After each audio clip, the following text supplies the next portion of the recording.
Today's case coverage is an update on 17-year-old Zion Foster, who went missing in January of this year, 2022. As many of you know, I covered her story in great detail and have been following the updates on her case. If you're not familiar with this story, feel free to catch up by clicking on one of the links below, or you can find everything you need in the playlist titled Zion Foster.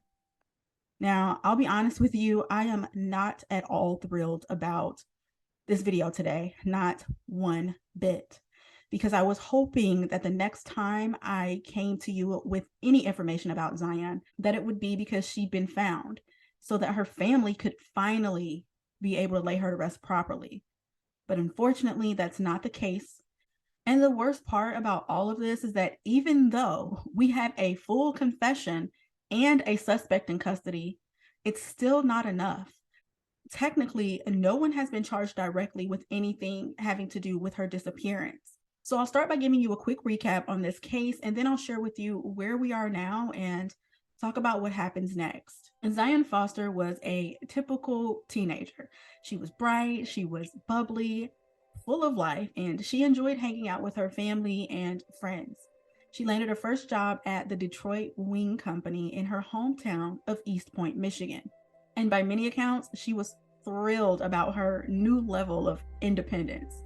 She had plans to go to college and would talk about it frequently with her parents. Though one thing they both remember about her vividly is the fact that she was super excited about her prom. She could not wait to go shopping for that dress, and it just seemed to be the main thing that she was really excited about and focused on. Unfortunately, Zion missed her prom, and all of the dreams she ever shared would come to an abrupt halt when she disappeared on the night of January 4th after leaving home to spend time with her cousin. For clarification, this is her cousin by marriage. For days, the family searched for her and went door to door asking if anybody in the neighborhood had seen her, but nothing turned up. And as for her so-called cousin, he denied ever seeing her. But when ring cam footage captured by a neighbor proved otherwise, things took a turn for the worse. On January 19th, her cousin, 23-year-old Jalen Brazier, confessed to putting Zion in a dumpster and allegedly told homicide detectives the location of where he disposed of her body. Homicide then coordinated with Waste Management to track the trash route believed to contain Zion's remains. On May 31st, law enforcement and city officials began phase 1 of the search effort in a nearby landfill. The complete process was initially expected to take 6 to 8 weeks. However, after coming up empty week after week, the team decided to extend the search an additional 11 weeks. So from May 31st to October 9th, the landfill was searched extensively, week by week, every Monday through Friday, with volunteers from all over combing through trash and debris for hours and hours at a time. They did all of that, and still no sign of Zion. The search officially ended on the night of October 9th, and by the 13th, the crew had removed all search equipment and evacuated completely. The searchers had gone through 7,500 tons of trash with no success.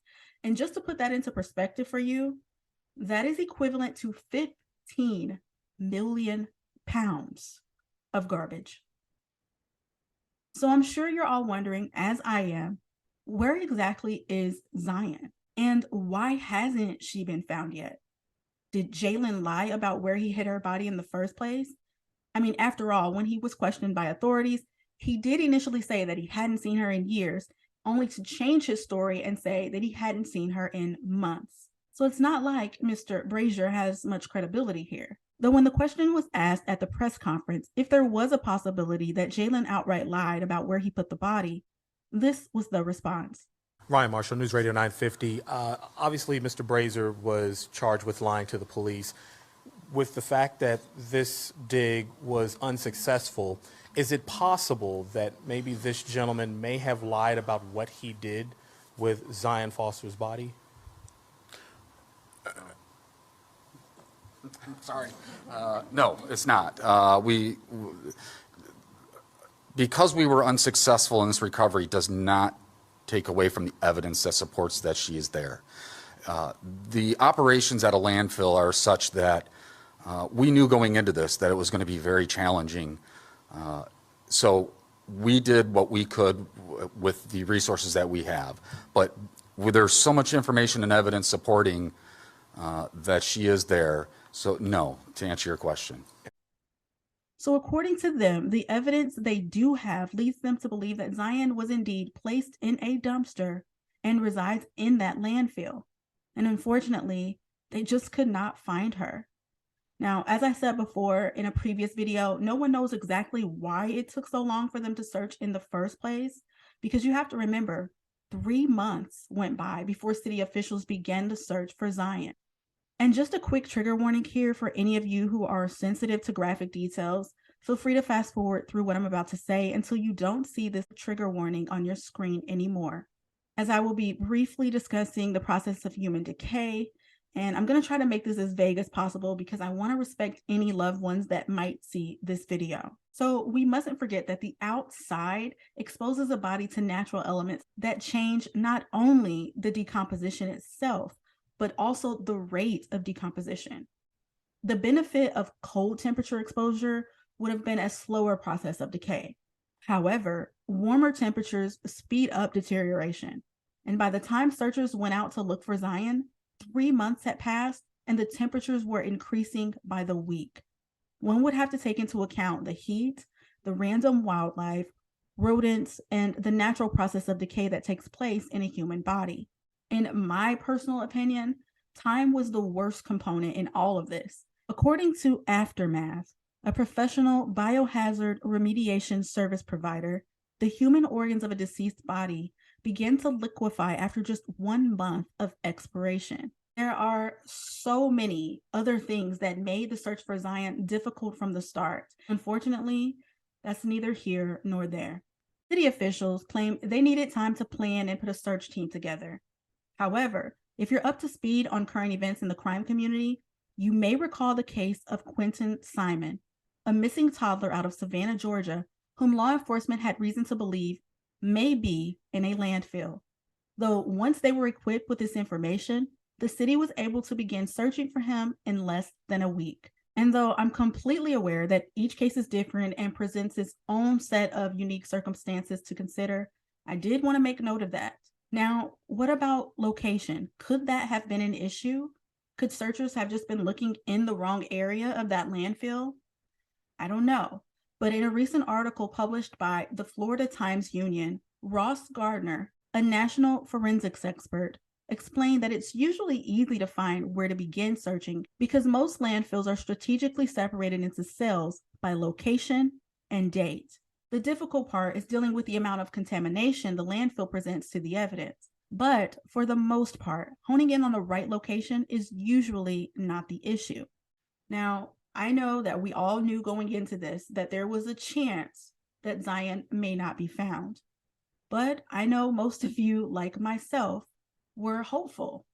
We were all hopeful that something would turn up. To be honest with you, I'm just really sad and heartbroken knowing that Zion's out there somewhere. No one just disappears. Nobody. Currently, Jalen is in custody on unrelated charges from Macomb County and is expected to be incarcerated until December 2023, just a little over a year from now. Basically, he was charged with lying to police. The truth is, if the prosecution can't build a strong enough case against him, he could walk free, having served just 1 year and 9 months. 1 year and 9 months ain't gonna cut it. What if you were so high you didn't know she was alive? And you just threw her in a dumpster in the cold without a coat? And if that's the case, that means that my baby was crushed in the process of how trash is taken and picked up and placed in a landfill where she will never be found. I will never know. One man takes the life of a young girl into his own hands. And by his hands, he took away her future, destroyed her entire family, broke her mother's heart, traumatized her siblings, cost an entire city over $1 million for a search effort he could never afford to repay. And all because when adversity hit, instead of choosing to man up, he decided to act like a little Zion can never be replaced. He can't fix this with an apology. He can't undo what's already been done. And to hear her mother say that she may never be found, knowing the results of this last search, that really hit hard. Because look where we are. What is this mother supposed to do? It's like he ripped her heart open and just left her bleeding. Nobody can fix that. Did she plan a funeral without even really knowing? How can she ever truly move on? He left her to raise 5 other kids with a broken heart. So no, 1 year and 9 months ain't gonna cut it. He stood in that courtroom and he had the audacity to cry and talk about all the things gone wrong in his life. Jalen, nobody gives a damn about your tears. You don't get to throw away a human and continue to live your life. Now, as the chief said, he hopes they can put together a strong enough investigative report for the prosecution in this case. And in a previous video, I stated before that it is possible to get a no-body conviction in murder cases. But let me tell you, it ain't no walk in the park. The prosecution only gets one shot to get it right. So everything has to be airtight. And I hope to God that it is. Though listening to this latest press conference, it seems like law enforcement is pretty confident that they have enough evidence to get a conviction. I really hope they're right, because Jalen does not deserve to walk after what he's done. What are your thoughts on this case? What about law enforcement's response to the possibility that Jalen may have actually lied about where Zion really is? Do you think that they're just unwilling to even entertain that possibility simply because so much money was spent in the effort to find her? Because according to the police chief, nearly $1 million was spent on this search. Now, I will say I am so grateful that they did decide to search for Zion, because there was some contention in the beginning. And even though the outcome is not what any of us were hoping for, everyone deserves a chance. No one should ever be discarded in the way she was. Nobody. It is my opinion that had they started this search much sooner, like as soon as they found out, the chances of actually finding her would have been much higher. And not as much money would have been necessary in the first place. Personally, my gut tells me she is probably out there. The landfill is such a massive place to search. And unfortunately, I think that you could probably search that place 10 times over and still not find remains. I'm truly sad about the outcome of this case. The whole situation is just so unfair to Zion, so unfair to her family, her siblings, and all of those that love and adore her. And as for you, her family, I am always thinking about you. Truly, there are no words.